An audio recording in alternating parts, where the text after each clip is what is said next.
you must at some point in time in your life have decided that it was good to be a little bit different, a little bit eccentric, to always dress in a suit, to speak in a certain way. I just wonder when that was. I think a not decision is not necessarily a decision, if you see what I mean. That I never decided to be different, but that doesn't mean that I took a conscious decision that I would carry on as I was. I just did carry on as I was. And I basically always wear a suit because I'm lazy. It's just very easy to wear a suit. You don't have to worry about what you're supposed to be wearing the next day. You see, people often think of you as this sort of old-fashioned aristocrat.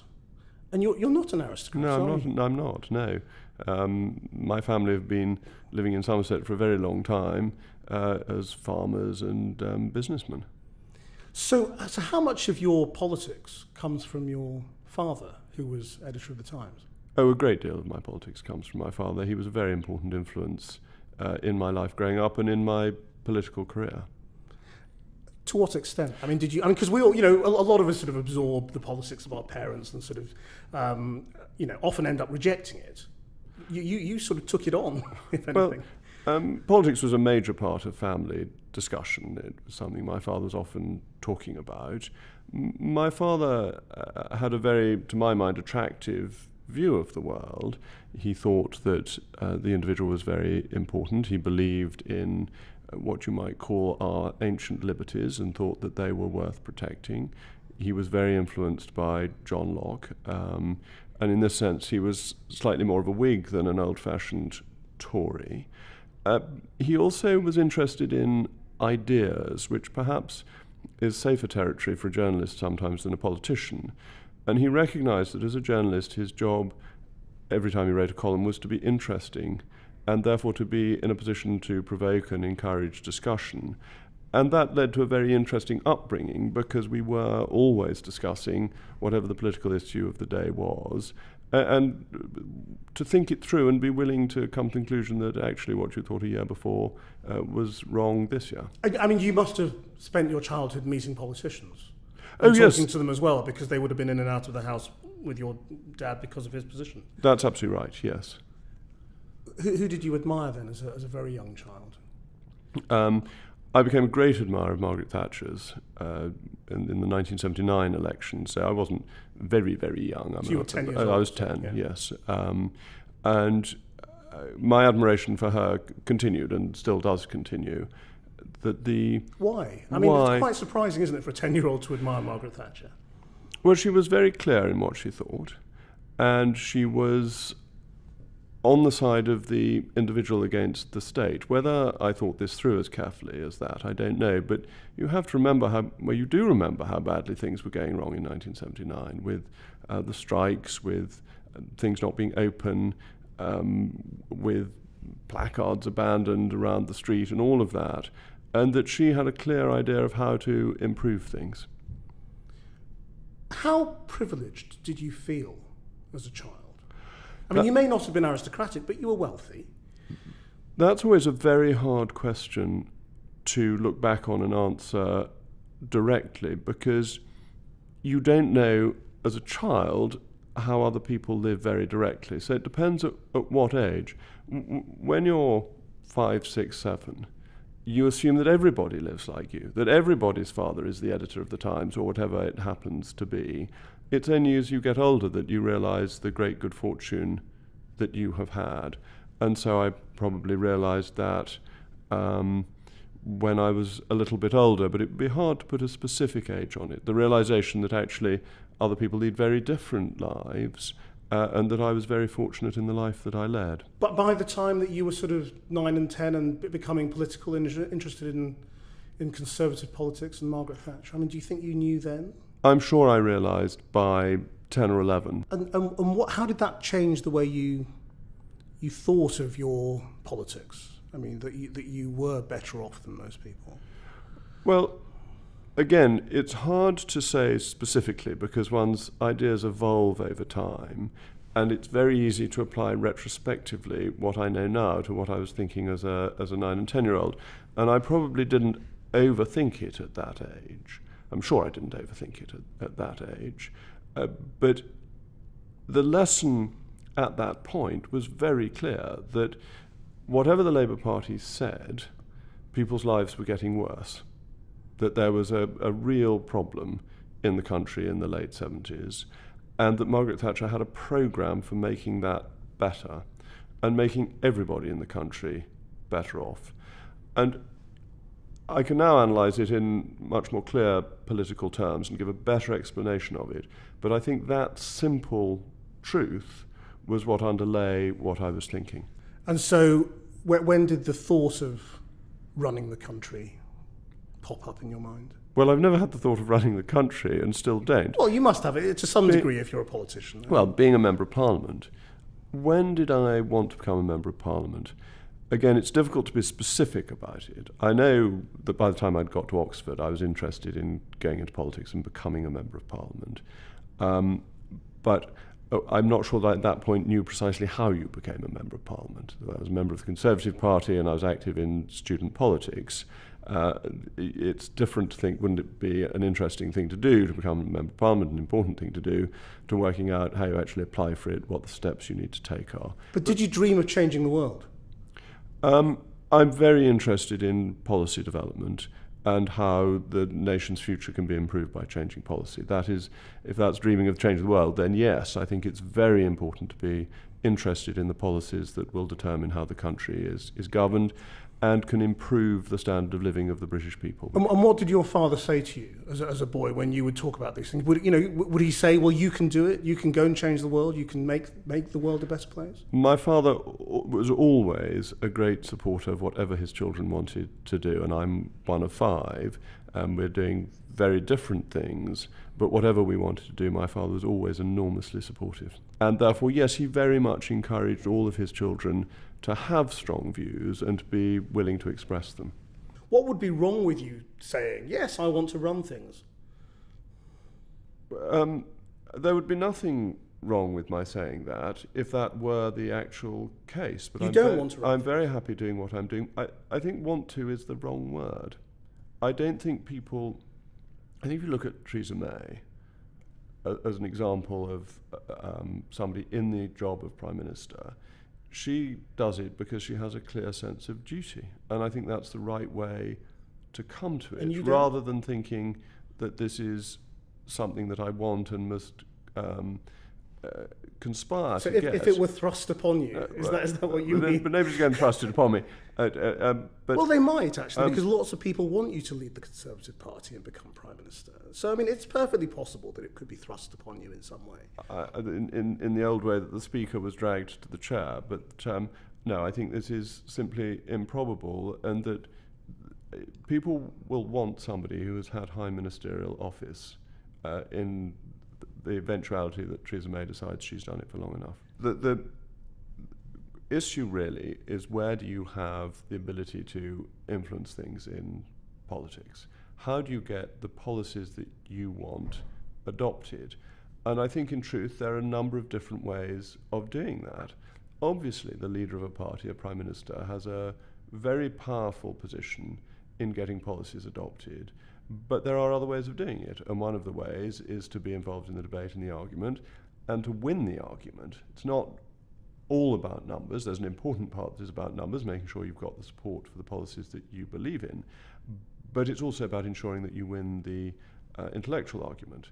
And I think my contribution is better made at that point than in a different role. Right now. And so I'm very happy with what I'm doing, and very happy to carry on supporting the Prime Minister. It's impossible to know what may happen 5 or 10 years from now, but I'm not looking at a career path towards the Prime Ministership. That is not my aim. Because we're having this conversation the day after you've scored a major victory over the government with regard to Brexit, and your own colleagues are saying, well, who runs Britain, the Prime Minister or Jacob Rees Mogg? So you have got a huge amount of power right now as a backbench MP. Well, I think the people who were raising that question were people who aren't on the whole in favour of Brexit. Al Soubry and Heidi Allen and people like that. But you're absolutely right. My strong ambition is that Brexit should be delivered and delivered properly and delivered in line with the commitments the Conservative Party has given. So I don't decry all ambition, but my ambition is for one of the most important policy changes in the country's modern history, which I think will be of enormous benefit to us. So that's an ambition. I'm more than happy to run up the flagpole, so to speak. But it's not about me personally. It's about ensuring that the right policy comes through. But it is about, will the real Jacob Rees-Mogg stand up in a way? Because you have this modesty and... well, I've got a lot to be modest about, as was said about your ambitions, and yet you are steely in terms of the way you have steered the ERG to deliver what you want. You have this politeness, and yet, again, you are very determined about what you're trying to achieve politically, and your sort of detractors say, well, this is a front that enables him to actually, kick you in the shins underneath the table. Well, I haven't done that, have no, I? you Your haven't. shins are very saying. So, what do you feel upset when people characterise you as this, or or do you worry about being found out? No. And, first of all, the ERG as a team is not all about me, and that's crucially important. That there's a range of views within the ERG. Some people are much more tough-minded than I am. Some people are much more conciliatory than I am. And it's a balance of where that lies as to what the ERG can or cannot do. In terms of, do I mind what people say about me? Not a bit. No, I think that if you go into public life, you must expect that not everybody will like and admire you, and that's just the way it goes. It's getting nastier, though, isn't it, for you? I mean, as things get more serious. I mean, you were this sort of lovable character up until very recently, and now you're much more controversial. Well, I've always thought controversy is fun. There's good things, part of political life. I don't mind this in a bit. And it always surprises me how thin-skinned some politicians are. And I just don't think politics can be a good career if you really mind when people throw the odd verbal stone at you. So you don't get offended? No, of course not. Ever? Never really. I mean, that this is political life, and I absolutely recognise that some people won't be my greatest supporters. Right. Let's get to Brexit properly then. Why is Brexit the issue on which you defined yourself, given there are so many that you could have done? Well, ultimately it's about democracy, and therefore things flow from it. The question is, and was 2 years ago, can you change your government? And can you, by how you vote, lead to change in all forms of legislation within your country? And as long as we were in the European Union, the answer to that was no. And that the government was constrained and increasingly constrained in its areas of operation, and therefore how people voted mattered increasingly little. And so it all comes down to democracy, because that's how you change everything else. And it is interesting that 2.8 million people voted in the referendum who hadn't bothered voting before. And they felt suddenly it was worth voting. We've got a higher turnout in the referendum than in the election a year before. And you saw the same with the Scottish referendum. Isn't that alarming, though, in a way as well? I mean, you can say this is a really important 3 million people, or you can say this is a minority who took a massive decision for the rest of us. No, because the result was 17.4 million people voting in favour. But there were nearly 3 million... Against 16 point something. Yeah, but there were nearly 3 million people who thought this is now really important. We can make a difference. Our vote will count. And I think that's very powerful for democracy. And you saw the same with the Scottish referendum. You saw enormous turnout, the highest turnout since the 1950s in the Scottish referendum, because people thought this really mattered.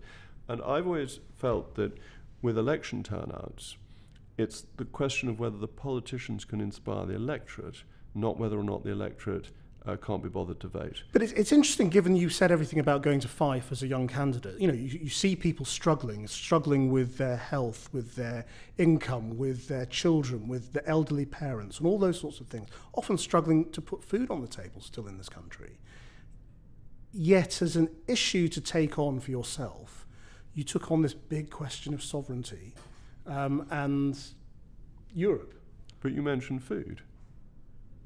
The average tariff on food imports is 23%, and the non-tariff barriers mean that it's really very difficult to import food. But there were easier ways to tackle this than going for the big institutional change. There's absolutely nothing we could do about that tariff without leaving the European Union. Not that tariff. I mean about people's ability to put food on the table. No, but you challenge me on the cost of living. And I'm saying to you, actually, the European Union was putting up the cost of living for people in this country who are the least well off. And that taking back control means that we can change that, which is really important. And that it's no good saying that we want people to have a better standard of living unless you've got a practical way of going about it. And the European Union was lowering the standard of living of my constituents. But it is possible that Brexit will also lower the standard of living for many people, isn't it? No. It's extraordinarily unlikely. It's not extraordinarily unlikely. I can't think why you would think it is likely to happen. Huge numbers of business leaders are warning that there could be complete chaos, that business will come to a standstill, manufacturing will stop, because all those just-in-time factories won't be able to get their materials in. We'll carry on as we are. How can we carry on as we are when the rules have all changed? Because it will be under our control. We will say... So we will just say, OK, fine, we're not going to enforce any rules. We won't have any new rules at that point.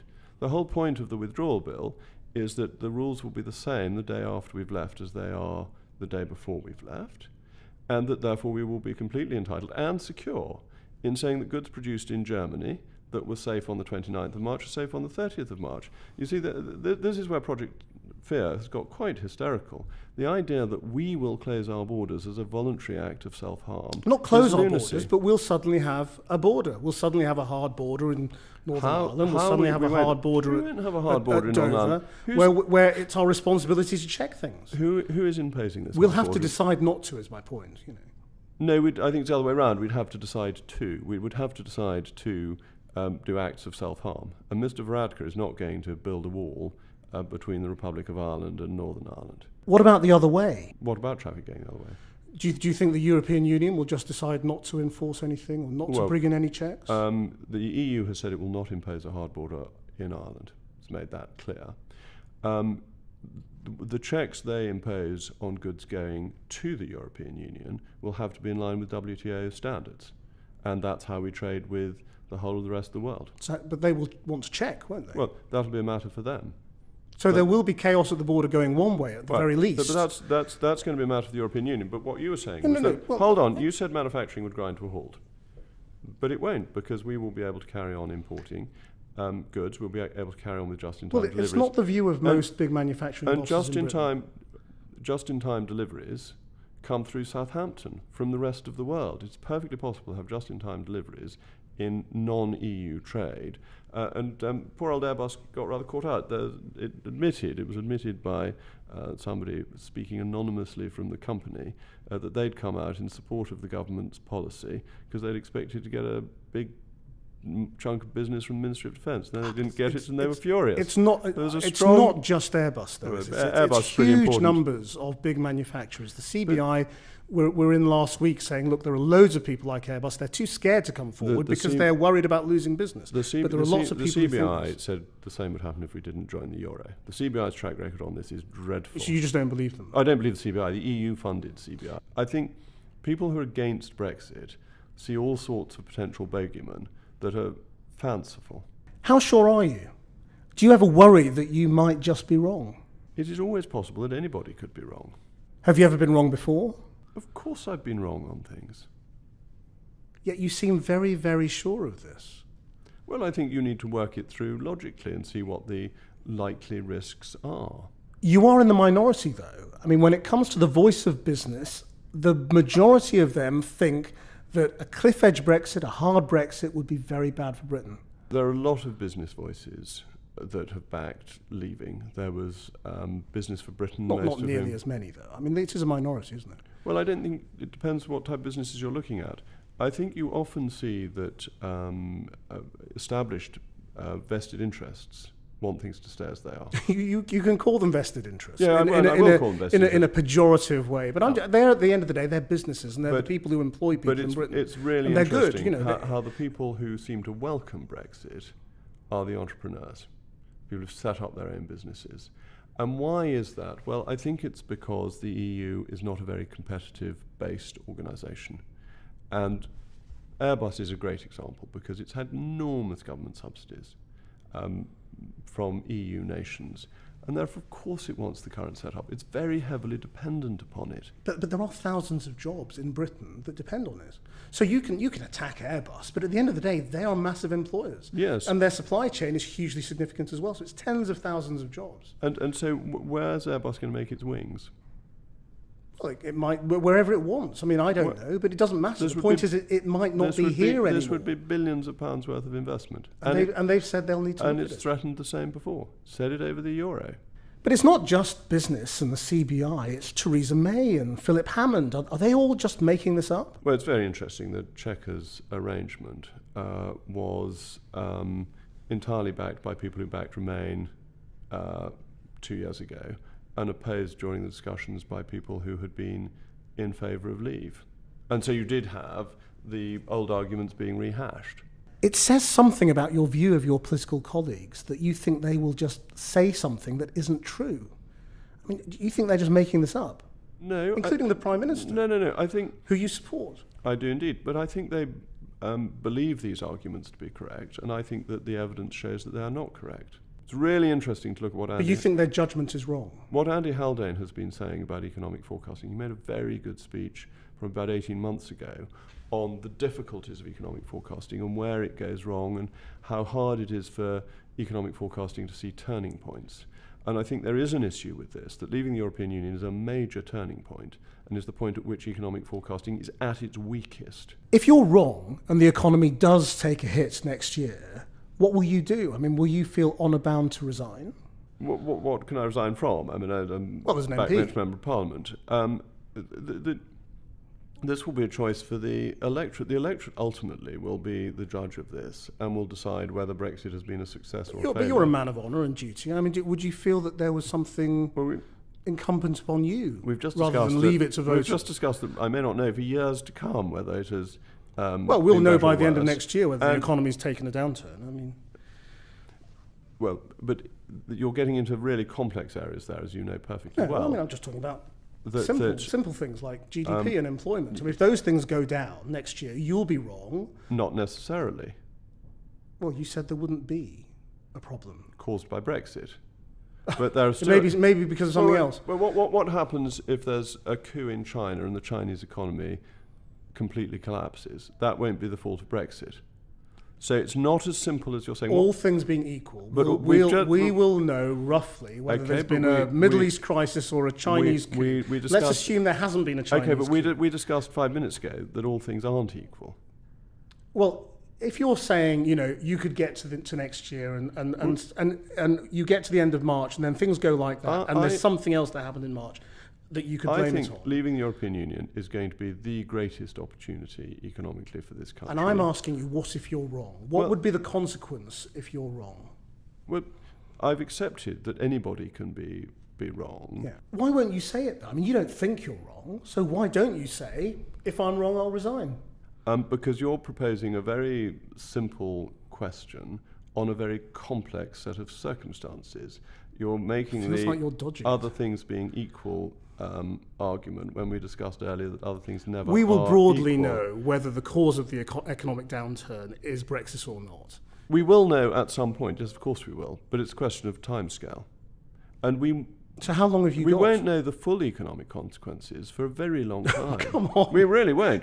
Of course not, but I mean, we'll have an indication. We'll know whether there's been chaos. We'll know whether there have been job losses. The overwhelming opportunity for Brexit is over the next 50 years. It's not over... Is that how long you've got?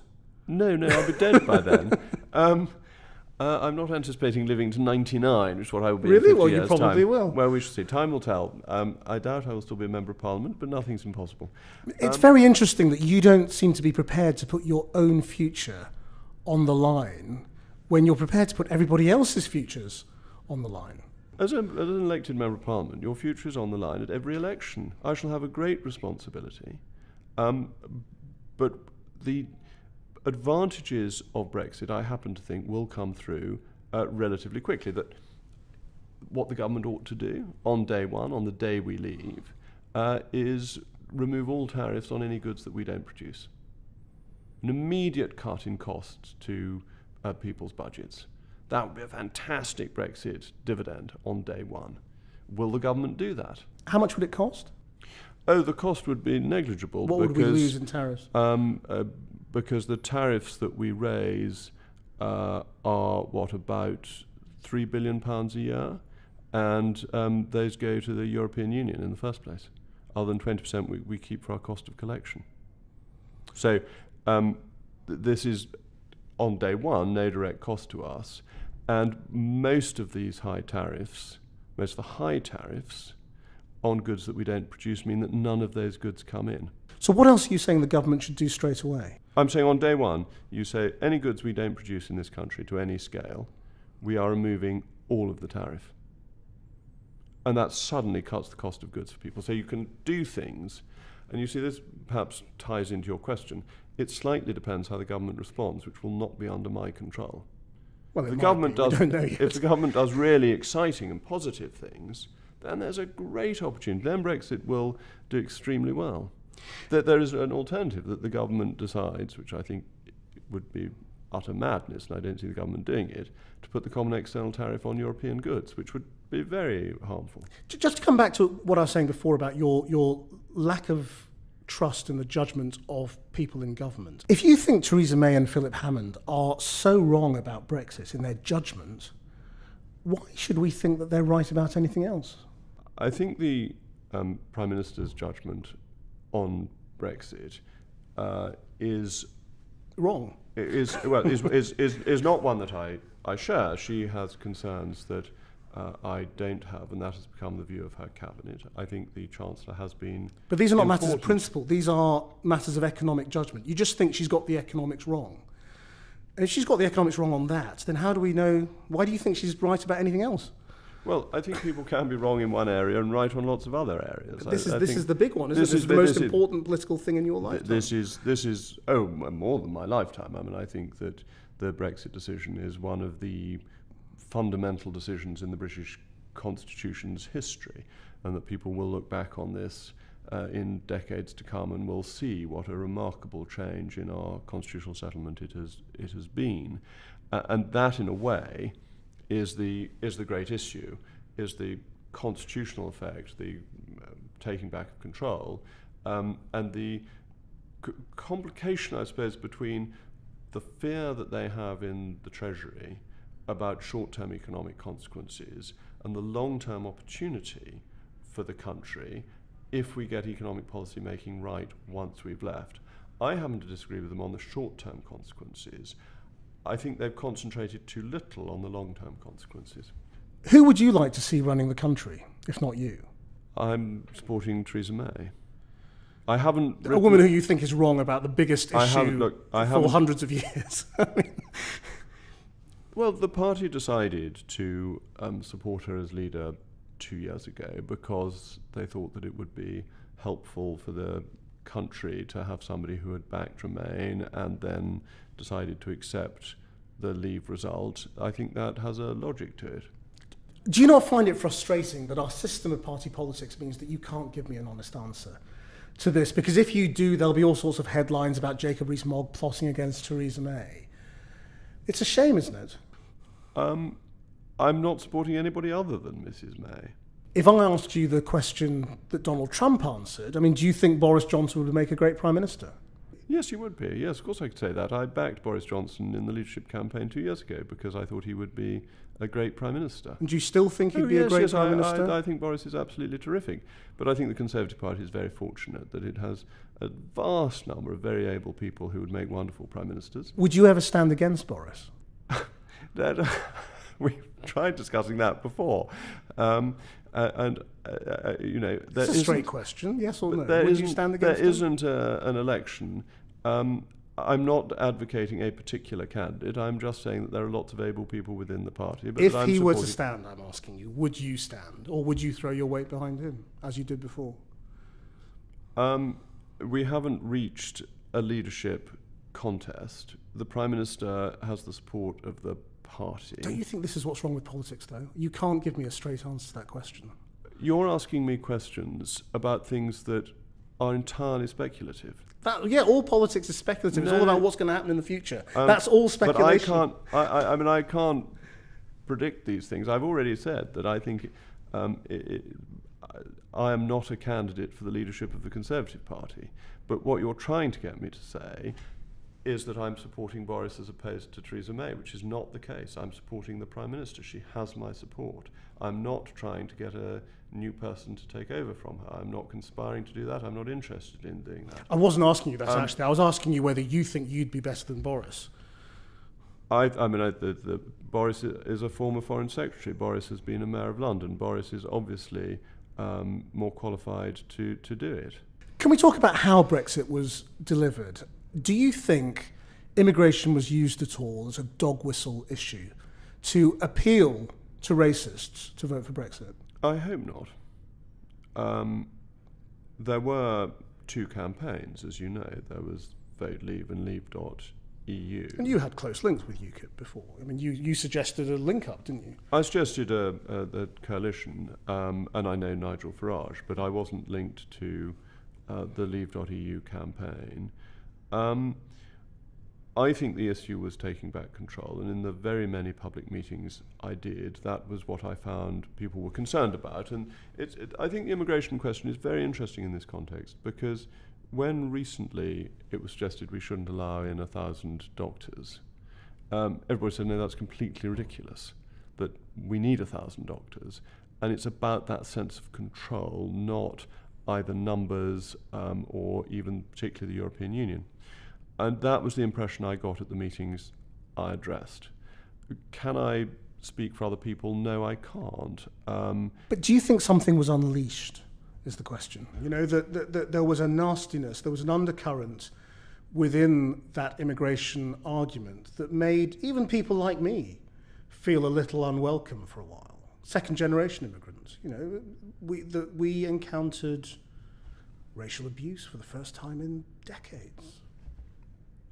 I'm very sorry to hear that. I think that was not part of the campaign. I don't think that was an intended part of the campaign in any sense. And no, I know it wasn't intended, but the question is, was something unleashed? You know, were you prepared to take those people to have on your side, even though you don't necessarily think what they think?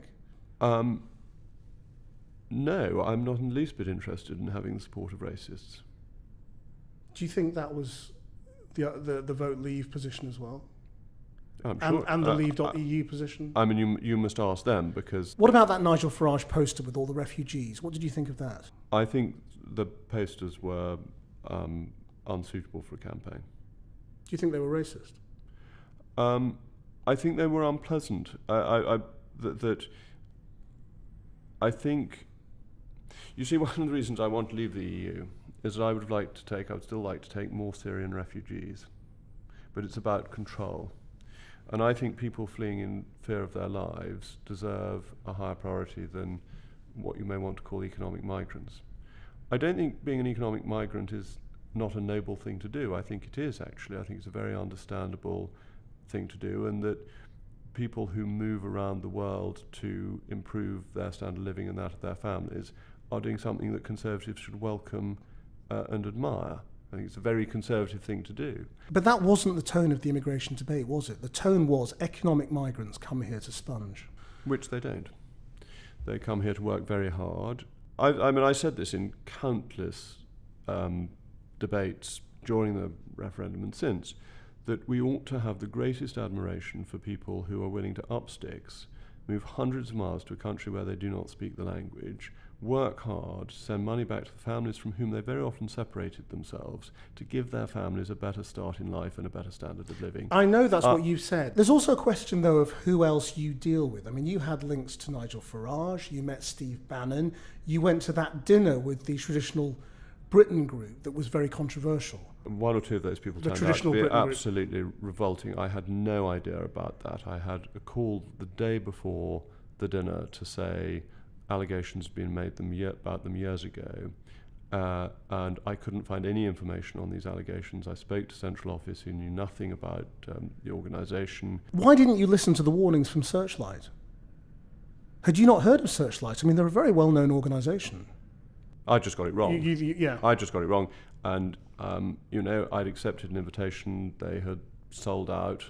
I felt an obligation to people who'd bought their tickets to go to dinner, and I didn't have sufficient evidence But this was a mistake. But you see what I'm saying? I mean, you've courted Farage, you sat down with Steve Bannon, who now goes around advising far-right groups around Europe.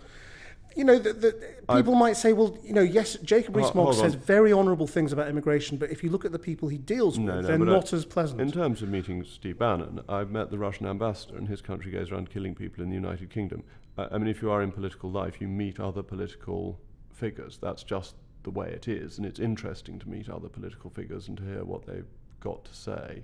That doesn't make me any more linked to Steve Bannon than I am to the Russian ambassador. Do you find him as unpleasant a prospect? The Russian ambassador was absolutely charming. No, I mean what they represent. As you would expect. Steve Bannon and I are not in the same political party or envelope. He has very different views from mine, and he phrases himself in a way that I would not phrase myself. I mean, he says, if they call you a racist, wear it as a badge of honour. But that is not something I would say. Is he not beyond the pale? You've got to meet people in political life. He was the President of the United States' closest advisor. Is anyone beyond the pale? It depends on their role, doesn't it? I mean, I think that President Trump was right to meet President Putin. That this government had dealings with Robert Mugabe. We had Ceausescu to dinner. That actually you don't choose who the leading figures in foreign countries are, and you have to deal with them. And I think I don't think Nigel Farage is a racist. One name that you raised that I hadn't replied on. I think he wants the country to govern itself, but I don't think there's any evidence that he is a racist. But were all those people prepared to take the support of racists to be on their side, you know, to mobilise them? And that's what dog whistle politics is. It's not, you know, it's not saying that, you know, any particular individual holds a view, but, you know, they'll say the right things in order to mobilise them. I think if they had done that, Brexit would have lost by miles, because nobody else would have voted to leave. I just don't think the country is racist. And that the reason I don't think that was a strategy is because it would have been such a stupid and unpleasant strategy and would have alienated millions and millions of voters who wouldn't hold those views. And when you say the country isn't racist, do you mean at all? I mean, do you think there's a tiny minority? It's a tiny minority. How many? I mean, would you put a percentage on how many people in Britain are racist? No, I wouldn't. These things are very hard to know, but they do mass observation surveys which indicate that there is nowadays very little racism in this country. And so what do you think is the relationship between racism and being anti-immigration? I think the two are completely separate. As it happens, I think European Union immigration is basically racist because it's European immigration and it keeps out people from the rest of the world. If you were one of those Indians, Pakistanis or Africans who voted for Brexit because you thought you'd get a fairer immigration system and it would be easier to get your family and friends into the country, are they going to get that? It should certainly be fairer. Will there be more of them? I would have thought there would be more proportionately, but I wouldn't like... But that doesn't mean anything, does it? I mean, that just means there are fewer Europeans. Okay. I think there'll be more proportionately. I wouldn't like to promise because this will be a decision that will be made year by year. Do you think there should be? But can I just give the example before I come to that of Australia, where once they'd taken control of their immigration policy, the number of immigrants actually went up. And it's about ensuring that everybody's comfortable with it and that you treat people fairly. So do you think that's possible here, that immigration will go up? I doubt it will go up immediately because I think part of the taking back control is that people feel that there was too much in too short a period.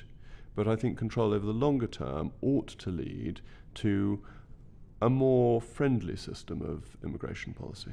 And I hope we will drop the hostile environment policy, which I do not like. Were you appalled by that? I mean, you came and did our debate, and I sat watching your face as people told these heartbreaking stories, and you seemed very surprised. I was absolutely shocked. I think it's against everything this country stands for.